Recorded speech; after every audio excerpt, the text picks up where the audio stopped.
Hablar de economía, como decíamos, vamos a conectar ahora con el despacho del señor ministro de Economía y Finanzas, economista Mauricio Pozo, y es que en esta semana se presentará la ley reformatoria al Código Financiero y Monetario, además de conocer cómo está la perspectiva económica para este primer cuatrimestre, sobre todo porque, como hemos dicho, en este primer trimestre se tiene previsto ya el pago del impuesto de la renta, uno de los rubros más importantes que tiene el fisco para el financiamiento de su reforma presupuestaria. Vamos a ver si ya tenemos la conexión con el despacho del señor ministro. Aún no tenemos, vamos a esperar tener la conexión con el titular de Economía y Finanzas, economista Mauricio Pozo, como lo hemos dicho. El Código Monetario Financiero será enviado a la Asamblea y se espera efectivamente una reforma que le dé un poco más de seguridad jurídica y fortalecimiento sobre todo al sistema bancario. Recordemos además que para este primer trimestre se tiene ya algunos temas relacionados a esto. Me dicen que ya tenemos la conexión con el señor ministro de Economía y Finanzas, economista Mauricio Pozo. Muy buenos días, gracias por acompañarnos hasta ahora en el telediario. Buenos días, gracias por la entrevista. A usted, señor ministro, muy gentil. Vamos con lo primero. Estas reformas al Código Monetario y Financiero, ¿qué es lo que pretenden? ¿Cuál es el espíritu de la reforma? Realmente la ley lo que hace es enarbolar una serie de artículos que le dan una independencia al Banco Central para poder tener mayores elementos que defiendan la dolarización. Esta es una ley de defensa de la dolarización.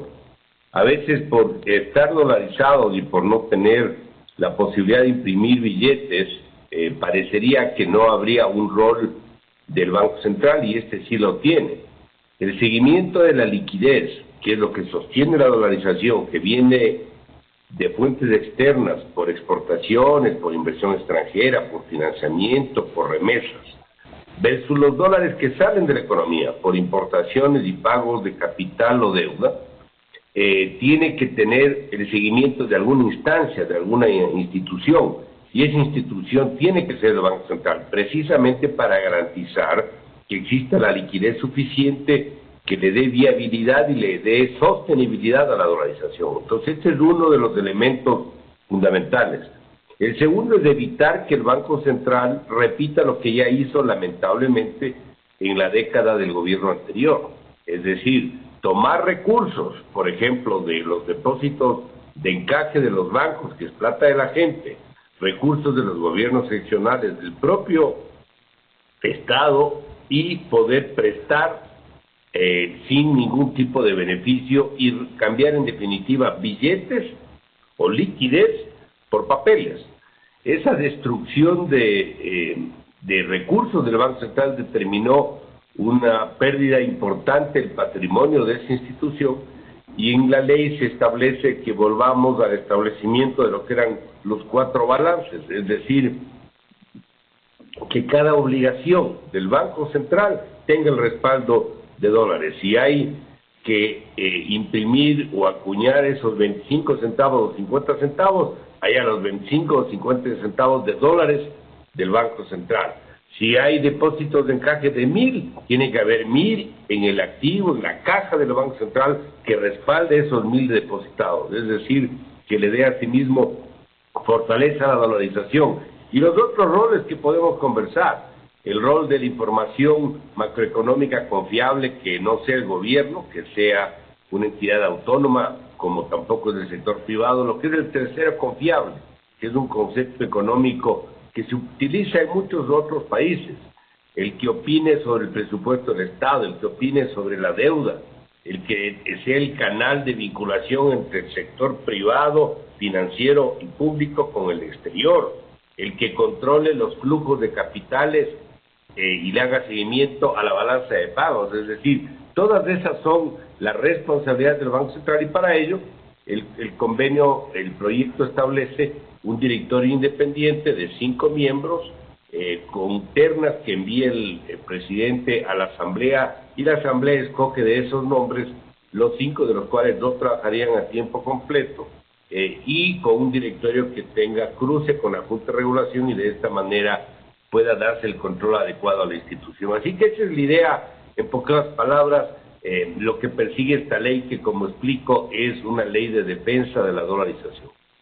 Señor ministro, esta Junta Regulatoria, que actualmente también es la que da las políticas para el cálculo de las tasas de interés, que a propósito había dicho uno de sus integrantes, en esta semana se iba a conocer esta nueva metodología para poner el piso y el techo de las tasas de interés. Con esta reforma también cambiaría esa capacidad regulatoria de la fijación de tasas.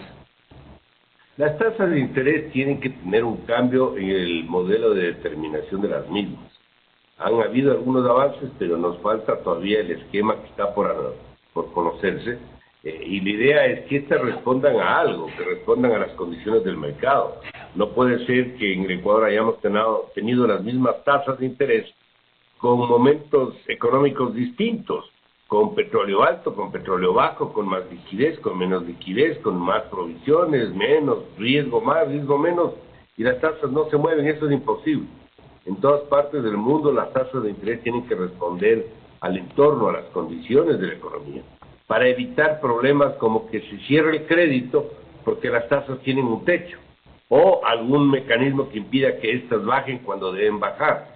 Y eso es lo que estamos tratando de hacer, pero hay que aclarar.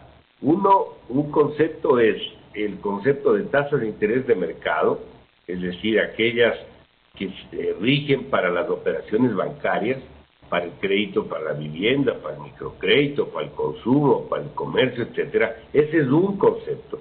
Y el otro concepto es la tasa de interés del Banco Central, que es un concepto de regulación para operaciones interbancarias, es decir, el que puede ser un indicador de la liquidez que pasa de una institución a otra y que puede actuar el Banco Central. Es lo que pasa en el Banco de la Reserva Federal de los Estados Unidos, que es la tasa interbancaria la que de alguna manera es el indicador principal de las actividades interbancarias de los bancos y es la manifestación de la liquidez del sistema. Así que son temas complementarios, no son temas excluyentes, y de esta manera sería un poco la lógica sobre la cual tiene que operar.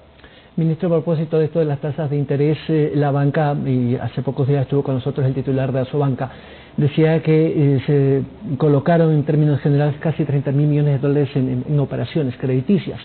Pese a la situación tan difícil y el ecuatoriano resulta ser un buen pagador a pesar de las dificultades.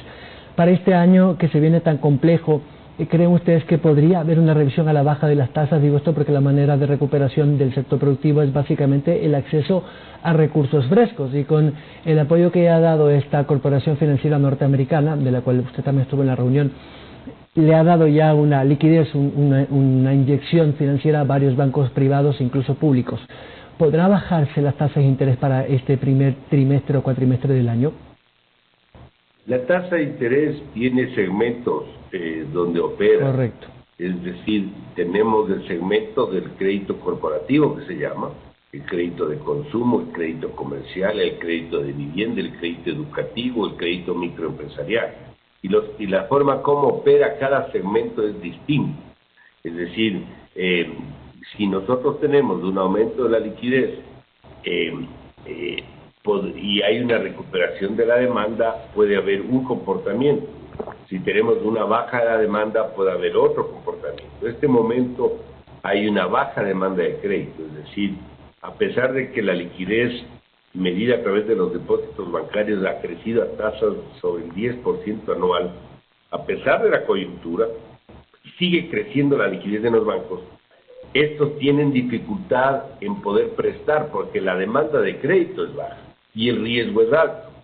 Entonces, ante esas circunstancias, no es tan simple esperar una reducción de tasas. Yo creo que esto se puede dar en el momento en que el proceso convalezca. Y esa convalescencia yo creo que se va a ir dando gradualmente en el tiempo. Yo no veo en plazo corto un entorno que permita una reducción de tasas significativa. Podrían haber algunos cambios pequeños, pero no mayores. Pero a mediano plazo, conforme el proceso vaya tomando fuerza, yo creería que esa posibilidad sí existe.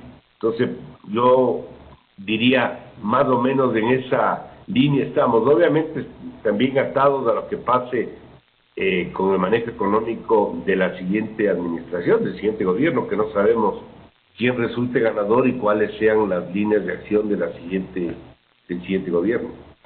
Señor ministro, hace días veíamos ya el pago de algunos sectores con los cuales el gobierno tiene obligaciones pendientes. ¿Cómo va ese pago de las obligaciones, más allá de lo que ya se ha hecho hasta el 2020? Los flujos que mandó el Fondo Monetario Internacional en el último desembolso sirvió de mucho para poder cumplir con las obligaciones pendientes, pero ¿cuánto falta y para qué sectores se prevé este primer trimestre? Bueno, todos los días entran facturas y todos los días se pagan facturas. Es decir, el monto de compromisos es variable todos los días, así como los atrasos. Lo importante de eso es que si antes teníamos 3.600 millones de atrasos, ya no tengamos esa cifra, tengamos una cifra menor, y efectivamente es menor. Ahora probablemente estemos con unos 1.500 millones, esto obviamente, como explico, puede estar variando de manera permanente, pero más allá de eso, lo importante es que vayamos en la línea de que esto se vaya reduciendo y administrando de mejor forma. Y digo esto porque a veces no se entiende que por qué con un programa económico y con apoyo internacional y con los recursos que llegan no pagamos todo y no debemos a nadie. Siempre el Estado va a deber a alguien, porque como explico, todos los días entran facturas por distintos conceptos. Lo importante es que esto vaya bajando, pero lo de fondo y la razón de que siguen habiendo atrasos, a pesar de que estos son menores, es que el tamaño del Estado es demasiado grande, es demasiado obeso, y eso tiene que irse reduciendo. Y un paso para eso es lo que hemos hecho para el presupuesto de este año. Este año 2021 está con el presupuesto prorrogado del año pasado, pero el que se aplicó. Y para ello tenemos menores ingresos tributarios por la propia recesión, mejores que el año pasado, sí, pero el estimado es menores que el 2019, y el tema petrolero también, porque estamos trabajando con $37 del barril y no con 51. Esos menores ingresos significan menores gastos, y ese es el indicador que quiero explicar, en el sentido de que tenemos un presupuesto más austero de un 10%, unos 3.000 millones menos, no es una cifra tan marginal, pero esto tiene que ser perseverante en el tiempo, es decir, para los siguientes años, para los siguientes periodos, para que esta dificultad de acumulación de atrasos no siga siendo un problema permanente. Entonces, tal vez por ahí podemos entender mejor todo, porque en caso contrario tendríamos que endeudarnos de una cifra monumental, que tampoco es el caso. Y por esa razón es que hay que ir gradualmente ordenando las cosas para no perder la estabilidad, pero también ir poniéndonos al día en los atrasos y los compromisos del Estado.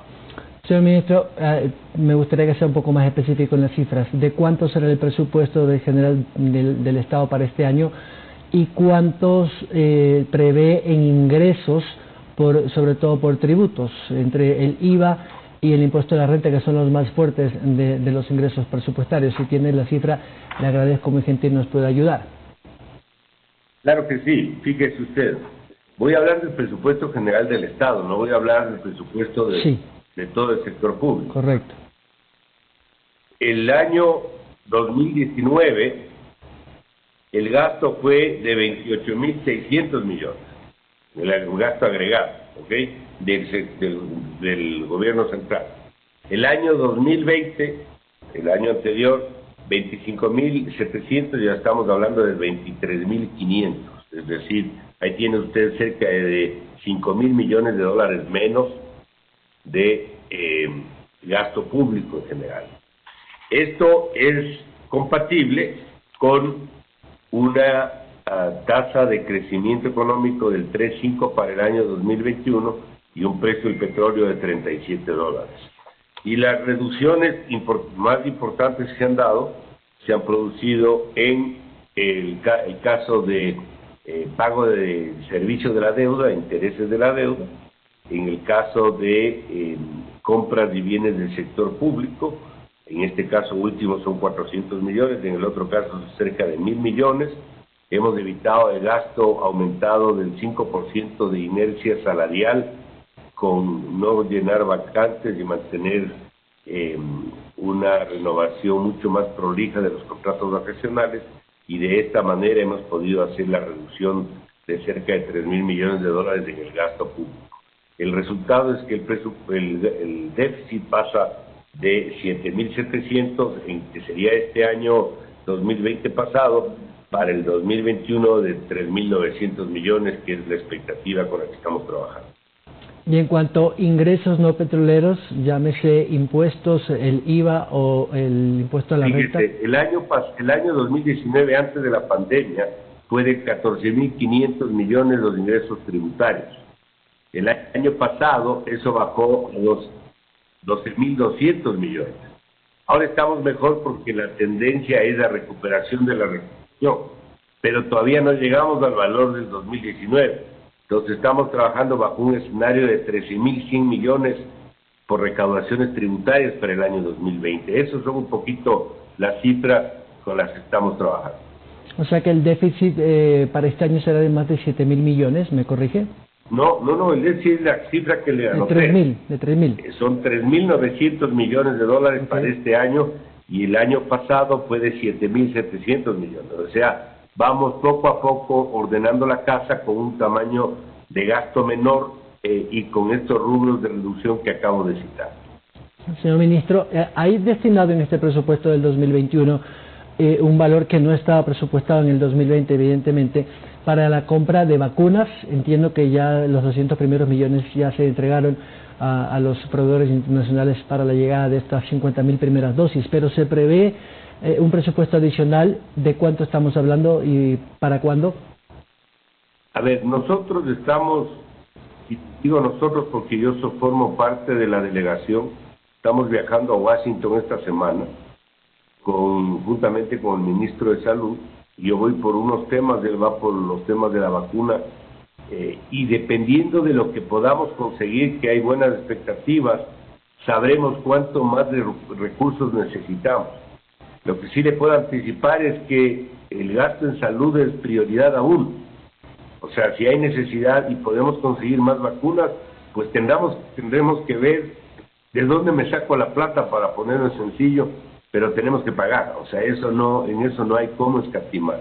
Habrá que hacer ajustes en algunos otros rubros, en lo que sea, pero no podemos dejar de atender esta que es una prioridad a uno del gobierno. Así que dependiendo de eso, veremos de qué monto estamos hablando. No me quisiera anticipar en una cifra porque no conozco todavía cuál va a ser el resultado de esto. ¿De cuánto es el presupuesto de salud para este año, ministro? Nosotros estamos, fíjese, solamente para que se ilustre, trabajando con una cifra de aproximadamente, el monto que le di en el total, pero para el año 2021, todo lo que es salud le va a significar alrededor de unos 3.500 millones de dólares. Esa es la cifra con la que estamos trabajando, pero es una cifra de presupuesto. Hay que ver, obviamente, qué es lo que pasa en ejecución, en la codificación. Un ejemplo de la codificación es qué pasa con esto que usted me acaba de preguntar de las vacunas. Si esto involucra un gasto adicional, pues de la cifra que le acabo de citar probablemente va a subir. Ministro, con los compromisos del Fondo Monetario Internacional, que creo que se están cumpliendo casi todos, la ley de anticorrupción, que era una reforma al Código Penal, y la reducción del tamaño del Estado, más una reingeniería interna de los gastos, creo que ya estamos, digámoslo así, cumpliendo todos los compromisos. ¿Hay algo adicional que se pueda hacer en este año? Y entiendo que va a haber un nuevo desembolso quizás a final o mediados de este 2021. Bueno, el proyecto, no el proyecto, sino el convenio con el fondo es de 6.500 millones. Los 4.000 millones ya están desembolsados, son los que recibimos en septiembre y en diciembre. Ya se gastaron, de hecho. Quedan, por lo tanto, 2.500 millones, y el cronograma establece 1.500 de este año y 1.000 millones el 2022. Las revisiones del año pasado eran trimestrales, este año las revisiones son cuatrimestrales. Es decir, con las cifras de abril, habría el primer desembolso de este año, que es de aproximadamente 400 millones de dólares. pero eventualmente no nos va a caer al gobierno actual. Esto probablemente caiga en el siguiente gobierno, eso no me quiero anticipar, pero eso ya dependerá qué pase con el siguiente gobierno, si va a continuar con el acuerdo, si no lo va a hacer. Obviamente, si no lo va a hacer, tendrá que ver cómo lo reemplaza. Pero lo de fondo es que la expectativa es recibir 1.500 millones. Los requisitos que se han venido cumpliendo son las metas que hemos cumplido con holgura, yo diría, y las reformas. Las leyes enviadas, por ejemplo, la ley anticorrupción, el mantenimiento del sistema de determinación de precios de derivados, y estamos en este momento con la ley del COMID, que es la ley de defensa de la dolarización, que estamos enviando a la Asamblea este mes de enero, con el carácter económico urgente, para que sea tratada y sea aprobada como otro de los requisitos de reforma que está atado al programa con el fondo, a pesar de que eso necesita el Ecuador, más allá de lo que contemple el propio programa con el Fondo Monetario. Señor Ministro de Economía y Finanzas, muchas gracias por su extenso tiempo y sus grandes respuestas, porque creo que nos deja clarísimos cuál es la situación económica del país. Muy gentil. Muchas gracias a ustedes y siempre la orden. Gracias al titular de la cartera de Economía y Finanzas, economista Mauricio Pozo. 7 de la mañana.